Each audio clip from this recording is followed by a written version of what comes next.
Señores, llegó del exterior hace algunos años a Montevideo. Ha desempeñado tareas en empresas de altísima importancia aquí en nuestro país.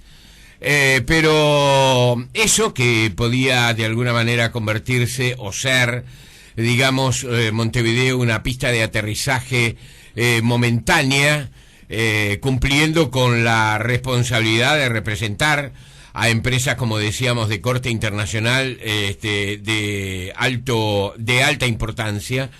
Bueno, se ha transformado, sin embargo, en una cosa permanente o casi permanente. Ahora se lo vamos a preguntar.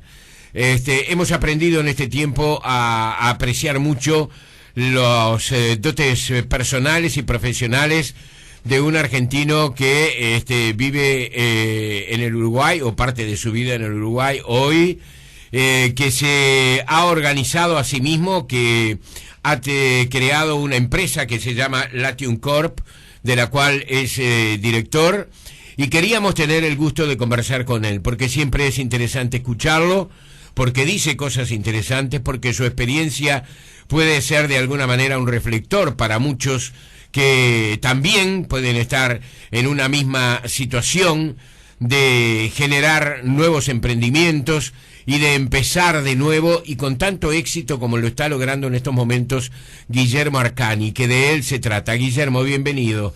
Gracias por estar con nosotros. Jorge, muchísimas gracias. Es un placer de vuelta estar en tu programa en esta nueva etapa, como mencionás. Ahí está, una nueva etapa que ¿cómo la estás viviendo? Muy bien, con mucho entusiasmo, con mucha tranquilidad. La verdad que es una mezcla, es una etapa donde hay un cambio de vida por un lado y obviamente un cambio desde el punto de vista de negocio de foco absoluto. Sí, has trabajado para empresas internacionales muy importantes, empresas europeas, empresas de nuestra América Latina. ¿Qué diferencia existe entre eso, que siempre es también muy subyugante, a pasar a depender de uno mismo, a ser uno mismo a partir de la empresa que conduce? Es muy diferente, o sea, trabajar en una corporación, como bien mencionabas, tiene una cantidad de ventajas muy grandes. Dentro de ellas te puedo decir la seguridad, obviamente, el hecho de ser un asalariado, de cobrar todos los meses, tener un sueldo fijo y un incentivo, eso siempre es una seguridad. Y tener una trayectoria muy marcada, es muy simple ver cuáles son los pasos a seguir, cuál es el camino, eso es muy fácil verlo, es muy evidente. Cuando vos estás por tu cuenta, obviamente tenés que ir armando un camino propio, tenés que proyectarlo vos mismo, requiere tomar decisiones que caen todas sobre tus espaldas y no caen en la espalda de ciertos accionistas. Entonces, evidentemente es otro formato, pero también un formato sumamente rico, donde los desafíos están todos los días, donde es muy enriquecedor, sumamente enriquecedor. Y Montevideo, que a veces puede uno decir, bueno, Uruguay es un mercado pequeño en relación a los mercados a los cuales has estado acostumbrado a trabajar, a pesar de que has trabajado y has llevado adelante emprendimientos muy importantes aquí en nuestro país. ¿Qué tiene de seducción, digamos, para un argentino que nosotros sentimos como muy uruguayo, ¿no? A pesar de que no deja de ser argentino, por supuesto, no queremos desde esa sustraer el origen que cada uno de nosotros llevamos con nosotros, pero Guillermo, te hemos sentido muy uruguayo en el sentido de integrarte, de incorporarte a la gente, ¿verdad? A sintonizar con la gente en nuestro país. Sí, ese es un elemento muy importante, ya sea en Uruguay o sea en cualquier otro país. Cuando uno se radica en otro país para trabajar, hay dos formatos. Está el tipo de personas que se adapta rápidamente, se integra, conoce la cultura, se impregna, la quiere y forma parte de ella, sin perder, como vos decís, su esencia, porque obviamente cada uno, yo soy argentino, como bien decís, y seré siempre argentino, pero aprendés a querer otros matices, otras formas, otras culturas. En el caso uruguayo obviamente hay muchísimas más similitudes, pero también hay algunas diferencias. Y también está el otro formato de aquellos que quedan tan arraigados a su propia tierra que en general, en vez de focalizarse en la gran cantidad de cosas positivas que tienes, sigue quedándose con aquello que le falta que tenía en su país. Y esa gente por ahí le cuesta mucho adaptarse y generalmente no tienen mucho éxito en sus trabajos o no son muy felices. En mi caso, desde muy chico he viajado y he vivido en el exterior, y he vivido en Perú, he vivido en España, he vivido en Inglaterra, y soy cordobés. O sea, y después mis hijos son porteños, digamos. Entonces, de alguna forma tenía ya este hábito de poder integrarme a otras culturas, a otras formas. En el caso de Uruguay me han recibido con los brazos abiertos y estoy muy agradecido con el país. Ahí está. ¿Cuánto hace que viniste? ¿5 o 6 años? 5 años. 5 años. ¿Pensabas 5 años atrás que Montevideo podía convertirse en una escala definitiva para ti? A pesar de que, como decíamos al principio, tienes también pista de aterrizaje en tu país, en Argentina. Te has convertido, digamos, en un ciudadano del Río de la Plata. No, nunca hubiera imaginado esto, y creo que si de una de las cosas que he aprendido, viste, con el tiempo uno va aprendiendo ciertas cosas, una de las cosas que he aprendido es que uno no puede imaginar qué es lo que viene. Realmente, intento no proyectar, hoy por hoy intento no proyectar mucho más allá del corto plazo, porque la vida te va dando sorpresas positivas y otras no, otras más duras, y toma caminos increíbles, y creo que eso es lo fascinante. Claro. Guillermo, vamos a presentar a Latium Corp. Vamos a decirle a la gente de qué se trata esto. Latium Corp es un concepto que nosotros denominamos una boutique financiera. Boutique porque dentro de lo que hacemos en la empresa, obviamente hacemos una variedad de cosas, todas relacionadas con el ámbito de las finanzas, si querés, de los números de alguna manera. Nuestro foco básicamente son 2: compra y venta de empresas, desarrollo de proyectos propios donde buscamos inversores, y en algún caso puede tener que ver también con la parte de la reestructuración financiera de las empresas, ¿no? Empresas que tienen una estructura financiera y pretenden reestructurarse. Te diría que tangencialmente podemos llegar a hacer algún tipo de asesoramiento estratégico también. Esos son los grandes lineamientos de lo que hace Latium Corp. Pero lo primero que intentamos hacer, como un poco como hablamos quizás antes de empezar, es uno cuando habla de una boutique financiera, cuando habla del mundo de los negocios, siempre piensa en la parte de números. O sea, bueno, las empresas se compran y se venden, claro, cuánta plata. Una cosa muy fría. Muy fría, pero sin embargo las empresas no se compran y no se venden como, no sé, un producto en un supermercado, no se compran y no se venden como un auto que vas a una tienda, ves los modelos, cuánto cuesta cada uno. Entran un montón de otros factores a jugar. Y yo te diría que quizás el primero, y donde nosotros hacemos muchísimo foco, es en entender la motivación de quién quiere comprar y quién quiere vender. Porque recién a partir de uno entenderla, puede empezar a imaginar quién puede estar interesado, quién puede ser la otra parte y cómo estructurarlo, porque las operaciones rara vez son directas, o sea, rara vez es un precio y una transferencia de acciones. En general tienen otros formatos y donde se buscan un montón de aspectos intermedios. Bien. ¿Y cómo se hace para vender? Es decir, digamos, una empresa como la que tú diriges en estos momentos seguramente lleva consigo sobre los hombros la responsabilidad con el vendedor y también con el comprador. Y allí tiene que haber un juego noble. A veces se dice que el dinero es muy sucio, ¿verdad? Que el dinero está lleno de connotaciones espurias, pero el dinero también implica, entre otras cosas, la nobleza de una negociación que sea favorable para las dos partes, porque si no, no es un negocio. Exacto, es tal cual lo que decís. Y ahí te diría que es quizás nuestro rol más importante dentro de las operaciones. Justamente actuamos como bisagras entre las dos partes que en la gran mayoría de los casos no se conocen, en que lo que primero prima es la desconfianza o el temor, si querés, por el lado quizás del comprador, el temor de que quien quiere vender eventualmente lo esté usando, entre comillas, para generar un precio cuando tiene una venta por otro lado, un precio de referencia. El temor del vendedor de abrir los secretos en el buen sentido de la empresa, el modelo de negocio, etcétera, a alguien que eventualmente puede no comprar, o que el rumor trascienda en el mercado y entonces mis empleados, mi personal va a empezar a decir qué pasa. Entonces hay temores siempre y nuestro rol en ese sentido es intentar digamos, hacer lo posible para minimizarlos, para minimizar los riesgos, para mantener la confidencialidad entre las partes, etcétera. Son procesos de mediano y largo plazo. Ah, eso te iba a decir. Los negocios, ¿es aconsejable cerrarlos rápidamente o los negocios tienen un periodo de maduración?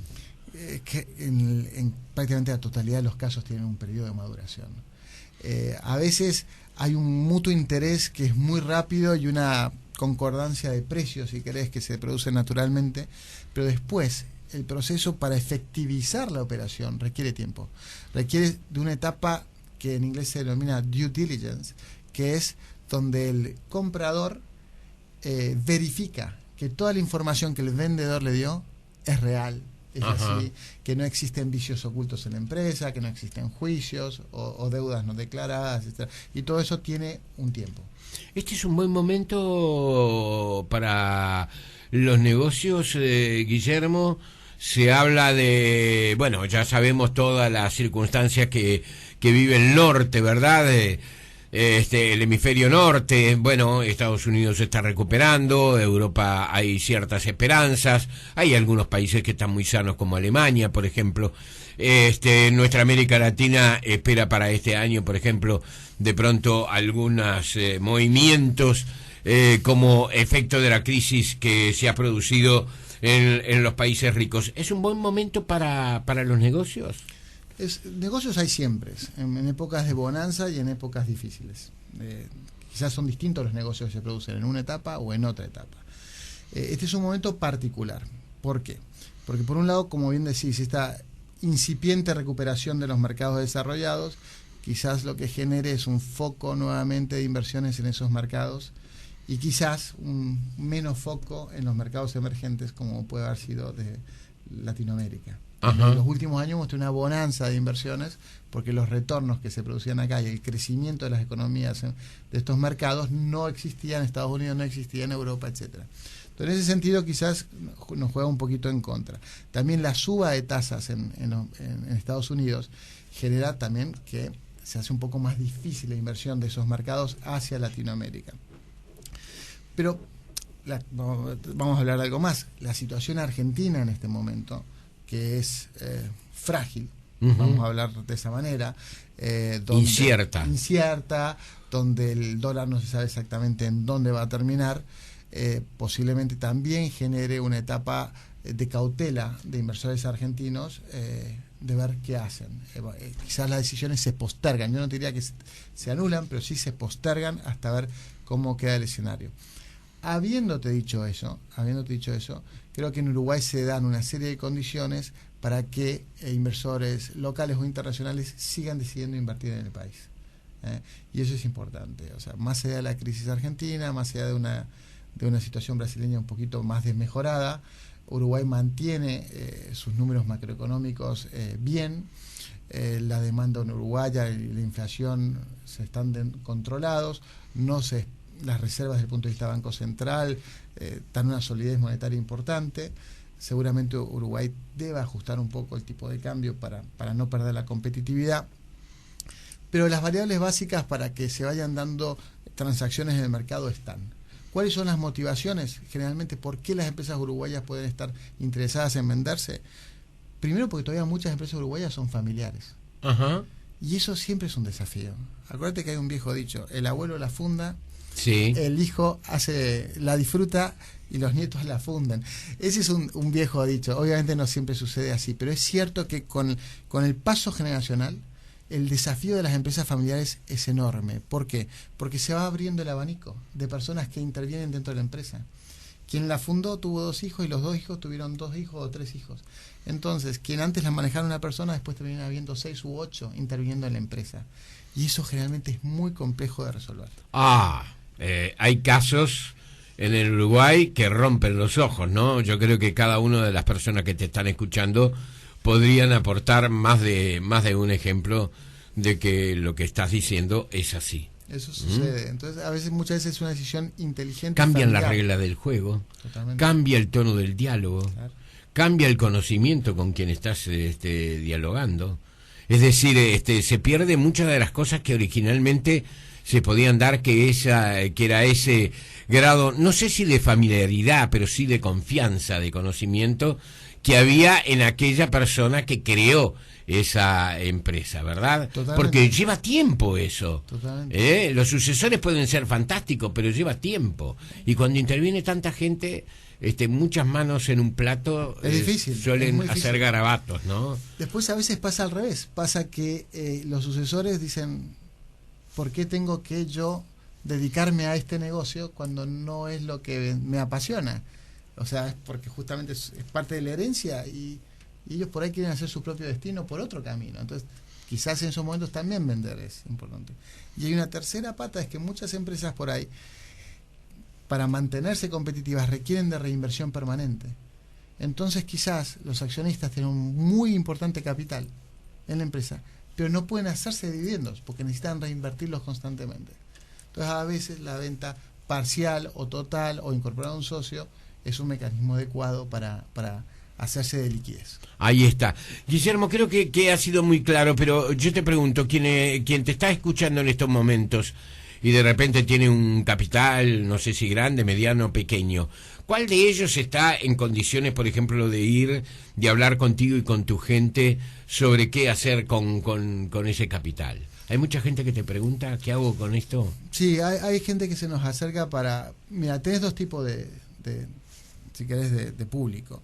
Uno es el empresario que quiere hacer algo con su empresa, pero después tenés el inversor que tiene quizás está en relación de dependencia, sí, que tiene su capital y quiere hacer algo aparte, y te estoy hablando por ahí de inversiones moderadas, ¿no? O sea, de pequeña y mediana envergadura, y quiere hacer algo por su cuenta. Y obviamente, como trabaja en relación de dependencia, prefiere participar de un proyecto de una escala mediana o chica, que quizás lanzarse él por su cuenta a desarrollarlo, que obviamente tiene un montón de otros riesgos y otras implicancias. Y en ese caso sí, por supuesto que tenemos alternativas de inversión de proyectos donde puede apuntar a rentabilidades interesantes y a generar otra beta de ingresos para futuro, ¿no? Ahí está. Pongamos un ejemplo,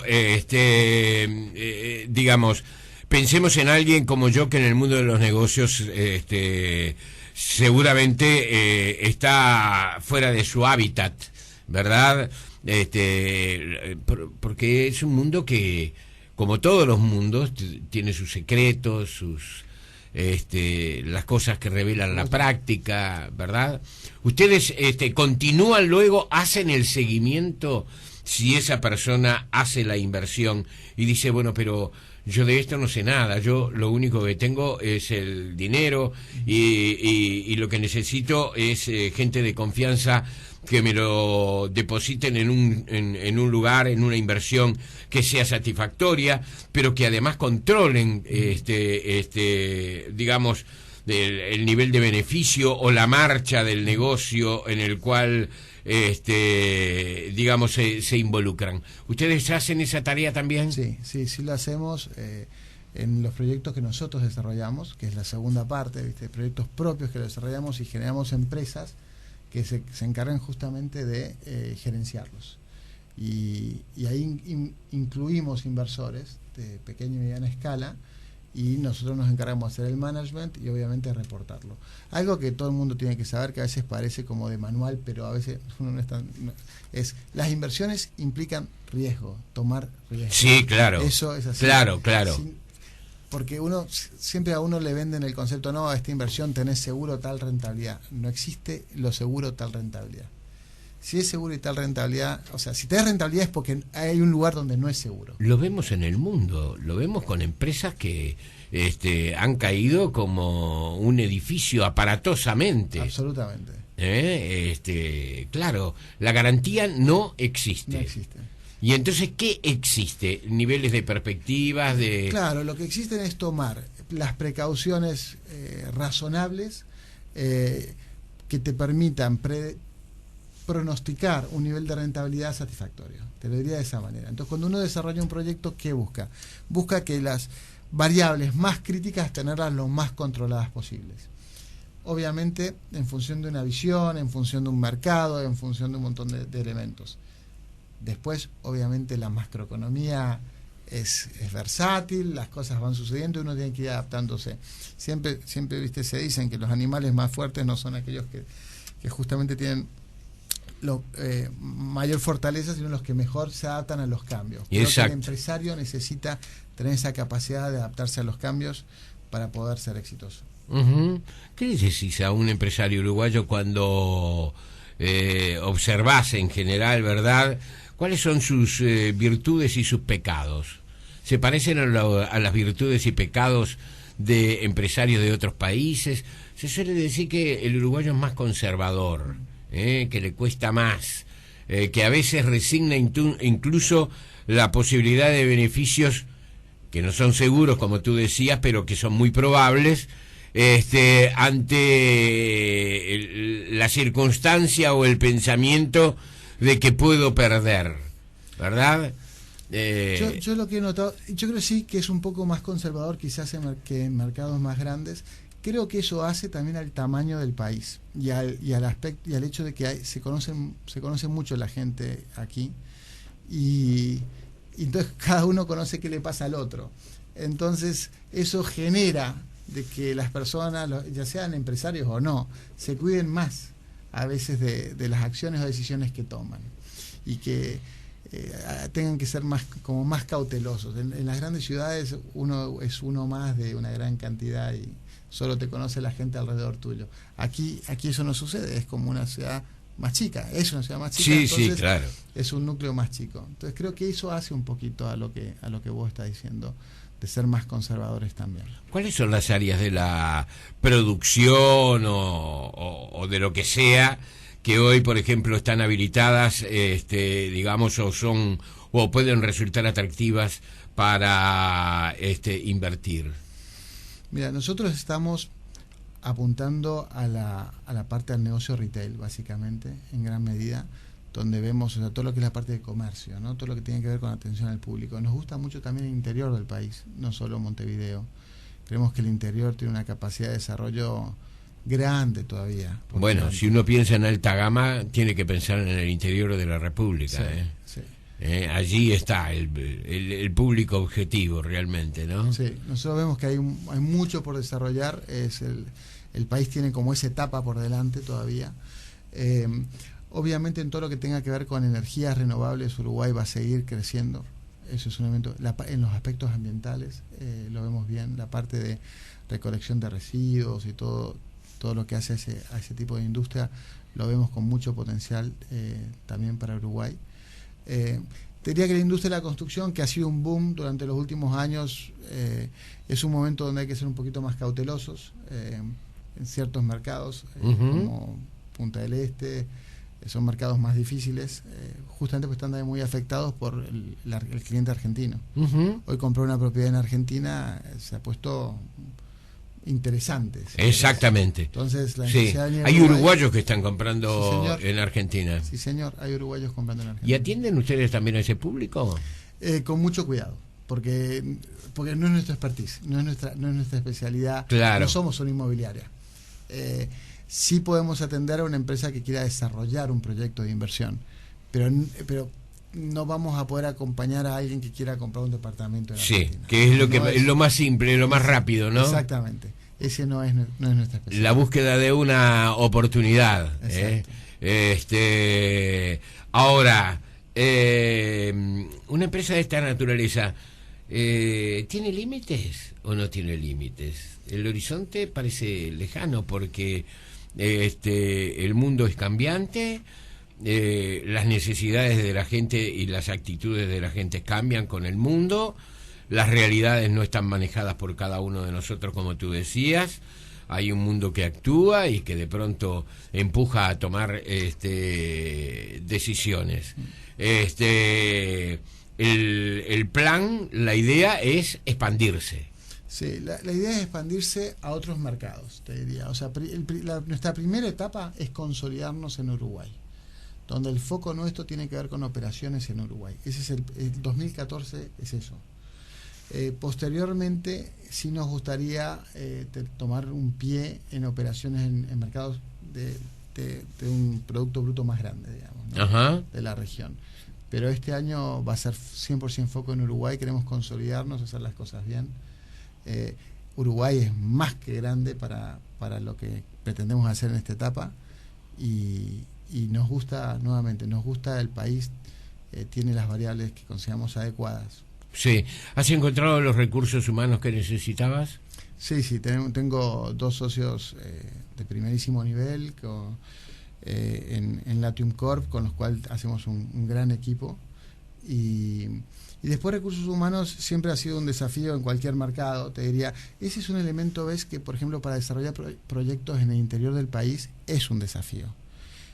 Cada vez que vos vas a una ciudad, y yo he estado en varias recorriendo Uruguay, cuando hablas con las personas, empresarios locales, todos te dicen: prestá especial atención con el tema de recursos humanos. Es muy difícil conseguir gente que sea leal, que quiera acompañar un proyecto.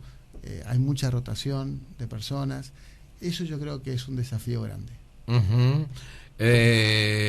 Y me imagino que en ese campo también ustedes aconsejan a los inversores. Sí, de hecho, mira, o sea,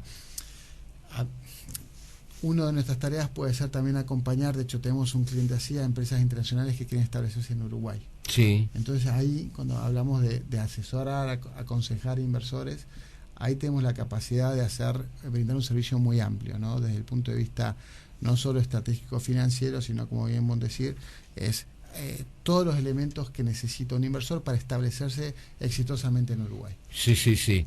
Es decir, él trae el dinero que es necesario y tú le das la llave en la mano. Sí, lo ayudamos a generar las relaciones que necesitan con los distintos organismos, ya sean estatales o de empresas del Estado, que eso es muy importante para las empresas internacionales cuando se necesitan relacionar y poner un pie en el país. Los podemos también involucrar con los bancos, con las distintas entidades financieras. Lo podemos ayudar con las consultoras de recursos humanos para que los asistan. Les podemos dar un servicio, te diría, general, para facilitarles su desembarco, y obviamente eso les ahorra un montón de dinero. ¿Qué es más beneficioso hoy para una persona? ¿Tener el dinero en el bolsillo, en el banco, o en un cofre Ford, o en una lata de duraznos, o en el fondo de su casa, o invertirlo? Bueno, es una pregunta de alguna forma capciosa. Invertirlo, si lo invertís bien, siempre es más beneficioso, obviamente. Hoy por hoy las tasas en el banco y en los últimos años han sido inexistentes. O sea, te diría que históricamente han sido realmente muy bajas lo que hemos vivido en los últimos años. Y eso tiene un porqué. Eso justamente se ha hecho para generar y incentivar la reactivación de las economías. Cuando en Estados Unidos bajaron las tasas a prácticamente cero, era para incentivar al ahorrista, en vez de poner la plata en el banco, reinvertirla o gastarla. Uh-huh. Y eso al gastarla o invertirla, hace que se empiece a mover la economía. Una vez que la economía se empieza a mover, generalmente lo que sucede es que se empieza a generar la preocupación por la inflación, y es ahí donde los bancos centrales empiezan a subir la tasa para ir moderando y que no se escape la inflación y permita seguir el crecimiento de la economía. Claro. Guillermo, los inversores extranjeros que recibís. Igualmente, perdón, Jorge, sí. Un consejo a alguien sería: no inviertas todo y no guardes todo. Creo ahí que está. Tiene que diversificar. Creo que tener toda la plata en el banco no necesariamente es lo más saludable, pero tampoco es lo más saludable apostar toda la plata en un proyecto. Bien. ¿Qué te dice la gente que viene del extranjero a invertir? ¿Sabe del Uruguay? ¿Qué te pregunta?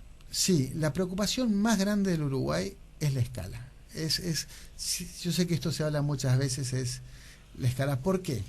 Dependiendo del inversor, vamos a separarlo acá en dos. Cuando hablamos de grandes inversores, fondos, sobre todo fondos de inversión, la escala es un elemento importante, porque ese tipo de empresas apunta al crecimiento del valor del activo. Ajá. Y el crecimiento del valor del activo va a estar dado, salvo que hayas comprado a un precio regalado, que no es el caso porque los precios en Uruguay hoy son buenos. El crecimiento va a estar dado en la capacidad de la empresa de expandir su negocio. Si vos compras una empresa que factura 100, o que gana 100, si no la llevas a ganar 200, es que para esas grandes empresas les falta algo, necesitan de eso. Entonces ahí es donde la escala país es importante. El pequeño inversor es diferente. El pequeño inversor busca una oportunidad en una empresa chica o mediana que le dé una tasa de retorno, que se sienta seguro con la moneda. Claro. Que se sienta seguro con la moneda y que le van a respetar su inversión y sus ahorros. Es eso. Y ahí sí te diría que a Uruguay no le falta nada, hoy por hoy. Señores, el diálogo ha sido con Guillermo Arcani, director de Lation Corp. Ha sido un gusto reencontrarnos contigo, Guillermo. Sabemos que estás teniendo mucho éxito en este emprendimiento con tus socios, pero cosa que no nos extraña. Pero además ha sido un gusto tener a la persona. El diálogo, concretamente cuando hay dinero de por medio, es muy frío, provoca desconfianzas, sospechas. El dinero nos saca lo mejor de nosotros mismos, pero sin embargo no podemos vivir sin él. Y tenemos que defenderlo, por nosotros, por nuestra familia, porque detrás de ese dinero está seguramente el esfuerzo que hemos puesto o que han puesto de repente nuestros antecesores. Si ustedes hablan con Guillermo Arcani, van a ver como que también hay un tratamiento humano muy importante, una aproximación y una comprensión hacia lo que la gente de alguna manera necesita y representa. No se trata de números, sino también de personas. Y por eso mismo, eso que se nota además en el trato personal en todos estos años, nos hace muy grato siempre recibirlo a Guillermo Arcani aquí en Tiempo Presente. Te deseo mucho éxito, Guillermo, te lo mereces. Jorge, la verdad, muchísimas gracias. Hasta pronto. Un honor escuchar su voz. Gracias. Hasta pronto. Señores, esto es Tiempo Presente.